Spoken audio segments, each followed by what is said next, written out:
Good morning, and welcome to this week's edition of Marquette in Motion. We're your hosts, Miranda Peters and Hallie Kilberg. Marquette is buzzing this week, and we've got lots to get to, so let's dive right in. To start off segment 2, guest reporters Hayden Jones and Braden Peterson will be here discussing the upcoming Literacy Night put on by our generous PTO. Then Justina will be here discussing how literacy was taught back in the 1800s, as she recaps the recent Pioneer Day celebration that our 4th graders participated in on Wednesday. Yes, those students even had an old-fashioned spelling bee. Well, are we able to spell Statetrack? Garrett Krieg will be here to tell us everything he knows. In segment 3, Molly and Moore will be here interviewing senior Lexi Swain. And of course, Hallie now will round out the show by looking ahead. Well, Miranda, let's slide right into our first feature, the Cole Park fundraiser. As many of you may know, Bellevue's Cole Park will be receiving entirely new equipment later this summer. Purchasing a new park for all to enjoy, as you can imagine, is very costly. The Cole Park Committee has been fundraising for a while to reach their goal of $250,000. Since they're not quite there yet, Marquette Catholic has come up with an idea to help. The idea is to sell raffle tickets. These raffle tickets will enter you in a drawing to be the lucky winner, the first person to ride down the slide. Raffle tickets are being sold for $1 each or 6 tickets for $5, and these tickets may be purchased in the Marquette office, the Car Wash, Richmond's Cafe, Bellevue Pharmacy, Fidelity and the Bellevue State Bank, City Hall, and both the public elementary and high school offices. And with Cole Park's new expansive playground, there will actually be 3 major slides, so 3 lucky raffle winners will each have a chance to be the first to go down a certain slide. Whoever's raffle ticket is drawn first will have the choice of his or her slide, while the second winner will get to choose from the remaining 2, and the third winner will get to slide down the last slide. So, be sure to support such a great project that will benefit the community, and who knows, you may be the first to slide down a piece of equipment that children generations from now will be using. And as Mr. Kaiser put it, with your help, this fundraiser can be a walk in the park. And I think we need to put it in park so that we can bring you these words from our sponsors. Don't go away. There's much more going down on today's show right after the break. Welcome back to Marquette in Motion. We have some first graders here, Hayden Jones and Braden Peterson, to tell us more about the upcoming Literacy Night. Hi, Hayden and Braden.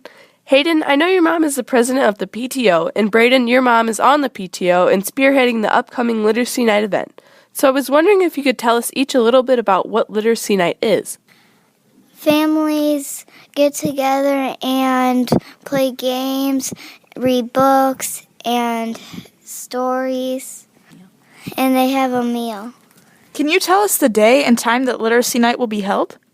It's Wednesday night. Starts at 6 o'clock. Do you know what meal is going to be served that night and what it costs to attend? The meal is going to be tacos in a bag, free. Is there any entertainment that evening? Logan Schrader is coming with some of his friends to sing. And Logan graduated from Marquette.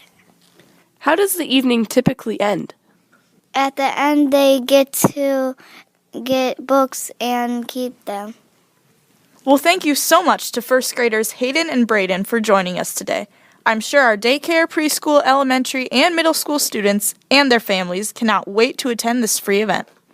And we can't wait to hear about the recent Pioneer Day held in 4th grade. Take it away, Justina. On Wednesday, May 9th, the 4th graders participated in a reenactment of pioneer times in a one-room school. The students dressed as if they lived in the 1800s and brought lunches that they would have had back then. No Lunchables, no Ziploc bags, and no plastic. Even the classroom was rearranged, so the chairs and the desks resembled the desks of the past. Students learned religion by using the Baltimore Catechism and were placed into classes for math and reading, ranging from the primer class to the 3rd class. Instead of using notebooks and computers for lessons, students used slates and chalk. Students also recited their math problems orally. The 4th graders also participated in penmanship class, where they learned an old-fashioned type of cursive called Spencerian script. Students used McGuffey readers for reading and recitation class. They also participated in an old-fashioned spelling bee. While writing an essay about respect, students learned about the scarcity of paper and how they needed to use every inch of the page on which they were writing. They were to write from one side to the other, leaving no margins. After that, the students participated in Pioneer recess games. They played Graces, Drop the Handkerchief, Fox and Geese, Rat and Cat, and Stoop Tag. The students then had a 21st century assignment to compare school life in the 1800s to school today. For Marquette in Motion, this has been Justina Denlinger. Thanks, Justina. And now on assignment, Garrett Krieg to give us this week's sports report.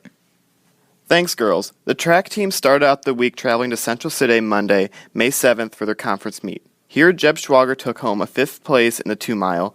The girls' 4x8 team took home 4th, and Paige Lampy placed 4th in the 400 hurdles. On Monday evening, the boys and girls soccer teams took on Anamosa at home. In these games, the girls beat an experienced Anamosa team, winning 4-1, and the guys also took home a victory of 1-0. On Monday as well, the boys' golf team competed at a meet in Lisbon. Here, the team placed first overall, and senior Alex Schwager placed first individually with a score of 41. On Tuesday, both the boys and girls golf teams had meets. The boys' meet was at Edgewood, where they came in second place as a team, and the girls competed at Lone Pine. The girls' soccer team traveled to Wahlert for a game Thursday night, while the boys' team stayed at home to take on Central DeWitt. Both teams put up strong fights, but in the end were not able to pull off a win. Thursday also marked the state qualifying track meet. Marquette is happy to report that we will have multiple representations at the state track meet this year. Caleb Schrader qualified in the high jump, Hallie Kilberg qualified for both a 1500 and a 3000, Annika Frank in the 800, and the girls' 4x8 team consisting of Hallie Kilberg, Ashley Coos, Annika Frank, and Paige Lampy also qualified. To find out more details about Thursday, Friday, and Saturday's state track events, or to live stream the events themselves, go and visit ighsau.org or ihssa.org. On Friday, the boys' golf team traveled to Midland to participate in their sectional meet, and both the girls' and boys' soccer teams traveled to Monticello. We will have these results in next week's edition. For Marquette in Motion, this is Garrett Krieg with your Marquette Sports Report. Thanks, Garrett. Don't go away. We'll be back with more Marquette in Motion right after the break. Welcome back to Marquette in Motion. Here now are Molly and Maura interviewing senior Lexi Swain. Hi, I'm Maura Tracy. And I'm Molly Minster. We are here with our senior interview, Lexi Swain. Hi, Lexi. Could you tell us a little bit about yourself? So I'm the daughter of Mary and Jonathan Swain, and I'm a senior at Marquette this year. What events are you involved in here at Marquette? Well, I was on the varsity volleyball team for all 4 years. I attend spirit clubs meeting regularly and am a part of NHS. What are you planning on doing after you graduate from high school? Shortly, I'll be on my way to UW-Madison, and I will probably be studying retail and consumer behavior. Do you have a favorite memory from your time at Marquette? Not a certain memory, but probably just every day coming and hanging out with my friends at school. What is your favorite subject? My favorite subject is probably English. Who is your favorite teacher? I'd say Mrs. Stickrod is my favorite teacher. Who has been your favorite role model throughout your high school career? Throughout my high school career, probably Mrs. Kaiser, just because of her positive energy about everything, basically. With about a month left of school, what emotions are you feeling? I'm sad because I'll be leaving everybody here at school, but I'm also super excited to start this new chapter of college. What are you going to miss most about being in high school? Definitely seeing my friends literally every day. Do you have any plans for the summer? I'm actually working on a project with Buzz Promotions, but sadly I can't tell you yet. Now for some fun questions. If you could travel anywhere in the world, where would you choose to visit? I'd definitely choose Australia because there's kangaroos. What is your favorite food? Ooh, my favorite food is probably pizza. Favorite animal? Dogs for sure. Do you have any hobbies? Not really, no. Okay, what's something most people don't know about you? I'd say I'm super into fashion, and a lot of people probably would not guess that. Finally, is there a quote or some advice you'd like to leave younger classmen with? I would say do everything you can to make people happy and smile every day. Thank you, Lexi. From Marquette in Motion, this has been Molly Minster. And Maura Tracy with this week's senior interview. Thanks, girls. And now Miranda and I will be looking ahead. Monday, the girls' golf team will have their regional meet. The girls' soccer team will be competing against Central DeWitt at home starting at 4 o'clock p.m. The boys' soccer team will follow, and they will be playing Prince of Peace. Tuesday will be Academic Awards night in the MEC beginning at 7 o'clock p.m. Wednesday, there will be the senior farewell mass starting at 1:15 p.m. And Wednesday night, there will be the Literacy Night from 6 to 7. Thursday, the boys' golf team will have their district meet at Pleasant Valley starting at 9 a.m. Also Thursday will be the beginning of the state track meet at Drake in Des Moines. Friday will be the 8th grade field trip. Also Friday, the girls' soccer team will be competing against West Dubuque at home beginning at 4:30 p.m.